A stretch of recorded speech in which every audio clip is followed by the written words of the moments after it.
Hello again, all you lovely people out there. A great to have this opportunity to share with you again. We've got another Saturday. I think there's more than one Saturday a week at the moment. Certainly feels like that anyway. And today we're going to be looking at Joshua. So if you, it might be a great opportunity just to grab a Bible and open it to the book of Joshua in the Old Testament.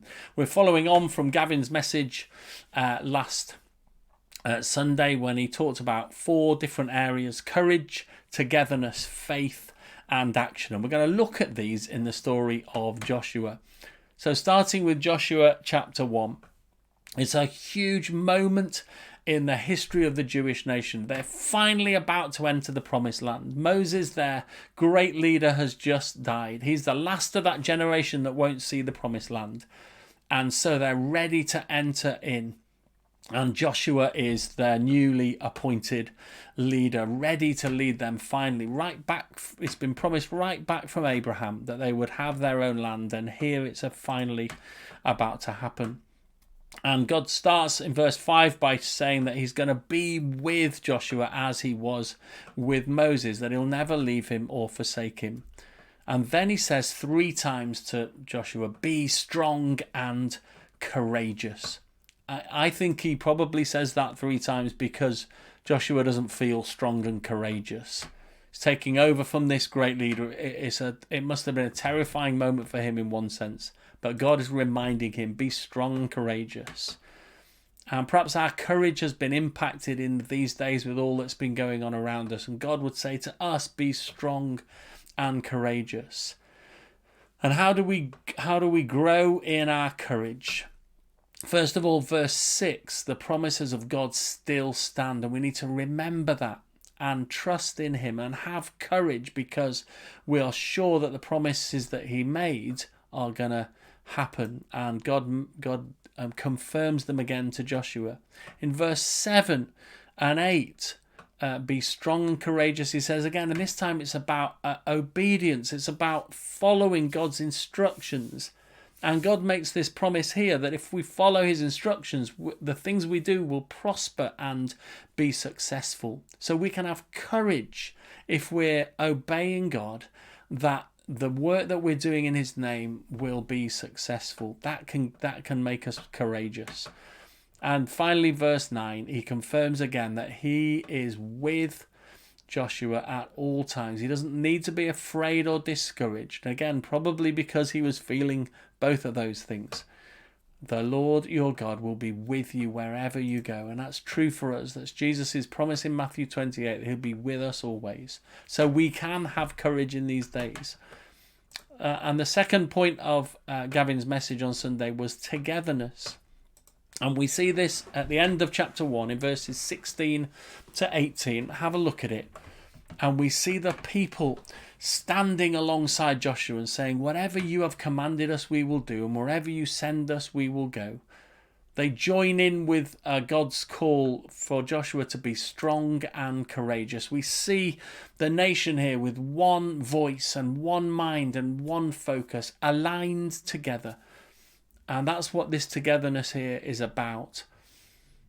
And again, perhaps our togetherness has been impacted by the difficulty in just spending time together and seeing one another and continuing to journey together.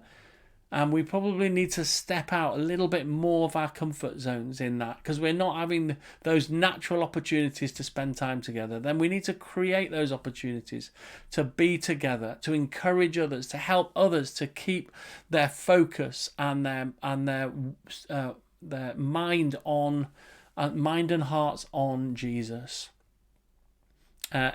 Philippians 2, 1-4 is a great passage to have a look at as we think about what togetherness looks like. Perhaps you want to have a look at that after this message.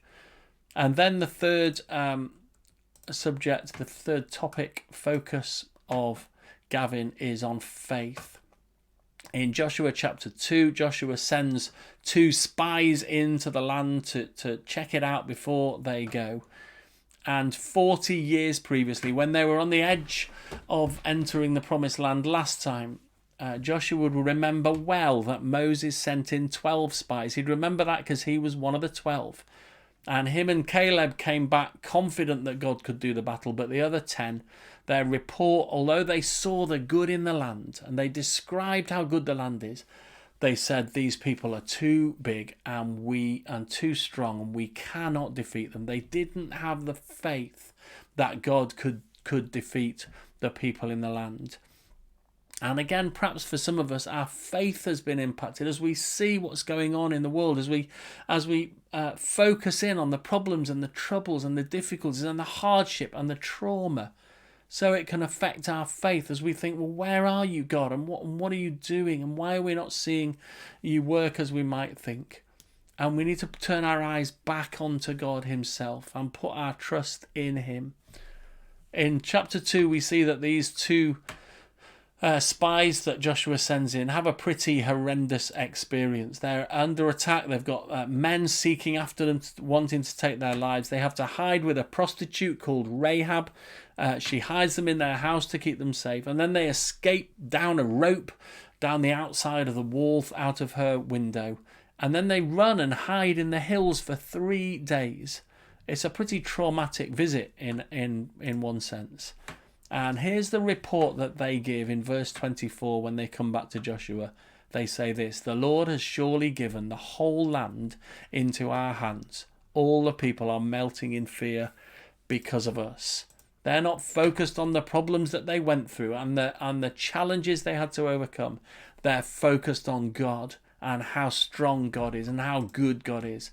And they don't say God will give the land, they say he has.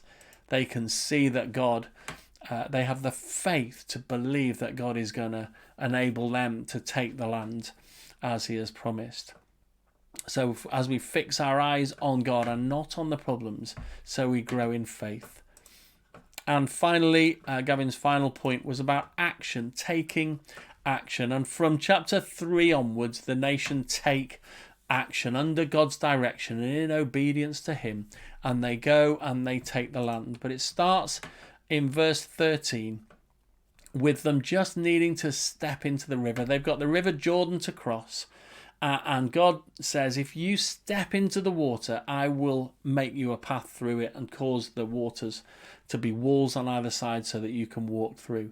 But they have to take action. Sam talked about this a few months ago. They don't stand on the edge and wait for God. They step in as instructed by God, and then they see God work. And we see that throughout their journey in the land. And we see them taking action under God's direction. And again, perhaps our willingness and our ability to take action in various ways has been taken from us in these days. So what is it that you can do? What is it that God is asking of you today and in these days? And step out courageously and do that which God is asking of you.